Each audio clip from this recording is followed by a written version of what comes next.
नमस्कार। जनशक्ति नेटवर्क के इस महत्वपूर्ण एपिसोड में आपका स्वागत है।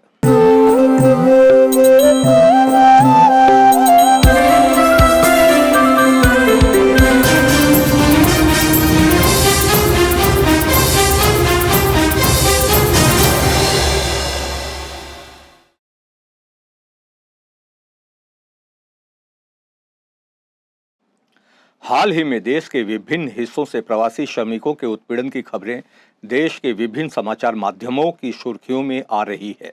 भाषाई आधार पर प्रवासी मजदूरों के राज्य प्रायोजित हमले का शिकार होने की खबरें आ रही है। इन पीड़ित प्रवासियों में मारवाड़ियों और हिंदी भाषियों के अलावा एक बड़ा हिस्सा बंगाली भाषी है।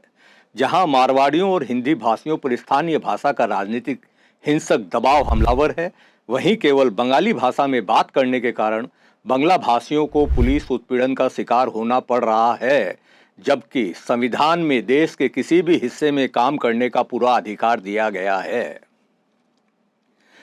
ज्यादा खतरनाक बात यह है कि बांग्ला भाषियों को बांग्लादेशी के रूप में चिन्हित किया जा रहा है। पुलिस उत्पीड़न और गिरफ्तारी के आंकड़ों का विश्लेषण करने पर इस गोलमाल में एक खास पैटर्न दिखाई दे रहा है। मुख्य रूप से बीजेपी शासित राज्यों में इस तरह की घटनाएं हो रही है।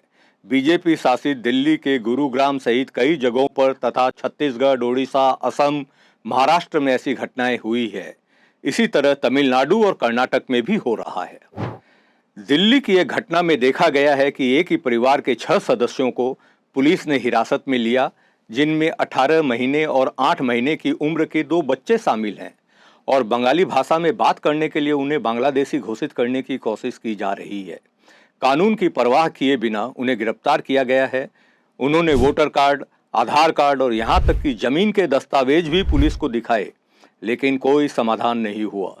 केवल दिल्ली में ही नहीं बल्कि केरल को छोड़कर हर जगह प्रवासी श्रमिक भय और अत्यधिक अनिश्चितता के बीच दिन गुजार रहे हैं। एक सूत्र के अनुसार केंद्रीय गृह मंत्रालय के निर्देश पर हाल ही में दिल्ली में विभिन्न स्थानों से बांग्लादेशी होने के आरोप में कम से कम 200 बांग्ला भाषी लोगों को चिन्हित कर हिरासत में लिया गया है। वे बंगाली भाषी और मुस्लिम होने के कारण ही इस उत्पीड़न का शिकार हो रहे हैं। छत्तीसगढ़ राज्य में एक और गंभीर घटना हुई है।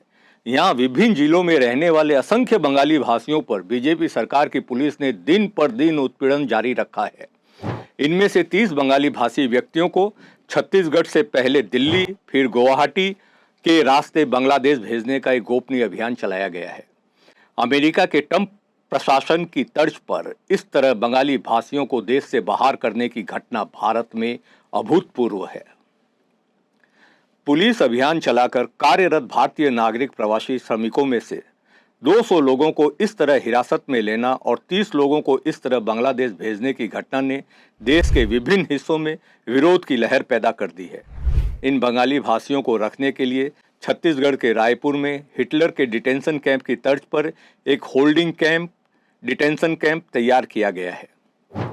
जो लोग अपने वैध पहचान पत्र दिखा रहे हैं, उनके सभी पहचान पत्रों को फर्जी बताकर खारिज किया जा रहा है। मुस्लिम बांग्ला भाषियों को बांग्लादेशी बताने का उद्देश्य सांप्रदायिकता को उकसाना है। इस मुद्दे पर पश्चिम बंगाल राज्य की बीजेपी खामोश है और इसे नजरअंदाज करने की कोशिश कर रही है, लेकिन वामपंथी जुलूसों और सभाओं के जरिए लगातार विरोध जारी रखे हुए हैं। उनकी ओर से कहा गया है कि सबसे असहाय और हाशिए पर रहने वाले लोगों को वोट के मैदान से हटाने की बुलडोजर राजनीति चल रही है। लेफ्ट का आरोप है कि यह आरएसएस बीजेपी का राजनीतिक प्रोजेक्ट है, जिसमें ममता बनर्जी भी भागीदार है। इस सांप्रदायिक विभाजन की कोशिश के खिलाफ पश्चिम बंगाल के हिंदी भाषी लोगों ने भी आवाज उठाई है। पश्चिम बंग हिंदी भाषी समाज के अध्यक्ष हेमंत प्रभाकर और संयुक्त महासचिव पूनम कौर ने कहा है कि देश का संविधान सभी देशवासियों को देश के किसी भी हिस्से में जाने, रहने और बसने का अधिकार देता है। लोग रोजी रोटी और रोजगार के लिए एक जगह से दूसरी जगह, एक राज्य से दूसरे राज्य, एक देश से दूसरे देश जाते हैं। इसका मतलब यह नहीं कि सरकार उन पर हमला करेगी। हमारे देश के लोगों पर हमारे ही देश में यह हमला अत्यंत निंदनीय है। इस मामले में 16 जुलाई को कोलकाता हाई कोर्ट की डिवीजन बेंच ने सवाल उठाया कि बांग्लादेशी नागरिकों को चिन्हित करने का काम पूरे देश में एक साथ एक ही समय में क्यों शुरू हुआ। क्या यह कोई पूर्व नियोजित कार्यक्रम है?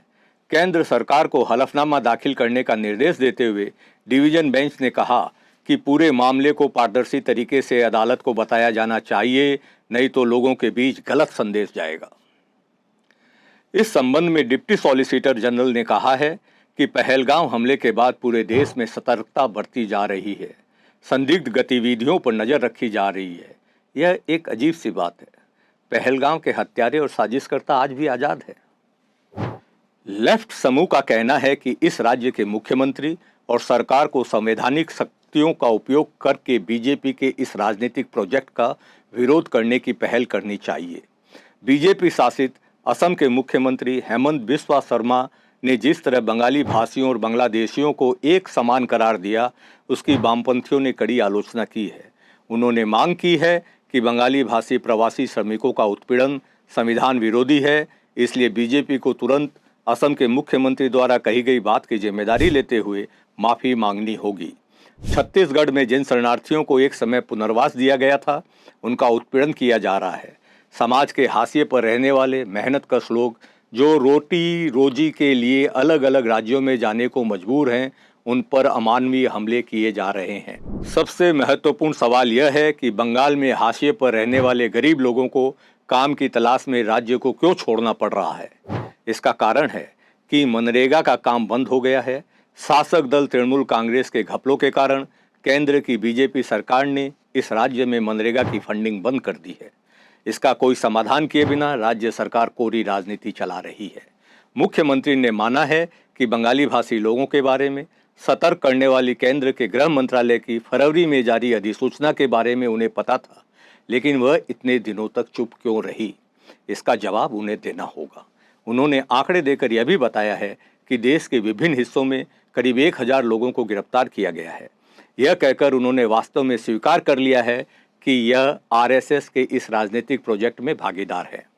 राज्य पुलिस ने कुछ दिन पहले ही दिनहट्टा के एक निवासी को नोटिस दिया था कि वह भारतीय नहीं है। सवाल उठ रहा है कि विधानसभा में बंगाली भाषियों के उत्पीड़न के खिलाफ प्रस्ताव क्यों नहीं लाया जा रहा है। बंगाल के अधिकांश प्रबुद्ध और गैर सांप्रदायिक लोग मानते हैं कि आंदोलन के माध्यम से सरकार को प्रतिरोध के लिए मजबूर करना होगा। जिस भाषा में कवि रविंद्रनाथ टैगोर ने राष्ट्रगान लिखा, उसी बंगाली भाषा में बात करने के लिए बंगाली भाषियों को विदेशी कहा जा रहा है। देश में सत्ता हासिल करने के लिए चुनाव के समय सांप्रदायिक तनाव हथियार है। बकौल शायर राहत इंदौरी, सरहदों पर बहुत तनाव है क्या, पता करो देश में चुनाव है क्या। जल्दी ही फिर मिलेंगे। जय Hind. Don't forget to like, share and subscribe to stay updated with the latest incidents. Hit the bell icon to never miss an update. We will see you next time with more news that matters. Stay informed, stay safe.